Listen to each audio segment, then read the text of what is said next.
बयबो फै बर' सुबुंफोर फै बयबो फै बर' सुबुंफोर आखाइ हमलायनानै गोसो खौसेयै सावथुन मुलुगाव आगानहोनि गोसो खौसे रंजा खुसि बर' सावथुन मुलुगखौ जौगाहोनि हारिनि सिनायथि हारिनि मोनथाय फैदो जों बयबो जौगाहोनि बर' सावथुनखौ फै बयबो फै बर' सुबुंफोर फै बयबो फै बर' सुबुंफोर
जिगु मायथाइनि डिसेम्बर दाननि 6 आरो 10 अक्ट'आव क'क्राझार जिल्लानि सिङाव थानाय हलथुगाव ओनसोलनि फैलाव फोथाराव आगान सुरबाय थामथि बर' सावथुन फोरबो थामथि बर' सावथुन फोरबो इनायनि नेवसिना फै जों बयबो नों आं नों सावथुनखौ जौगाहोनि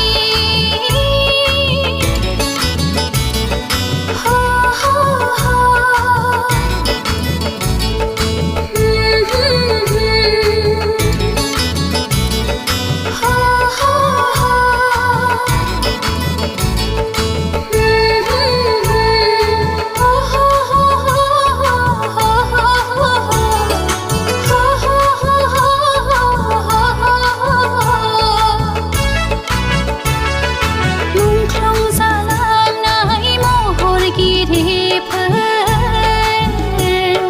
सोरगो रायजोआव आलो गोजोनै जायगा मोनहैथों।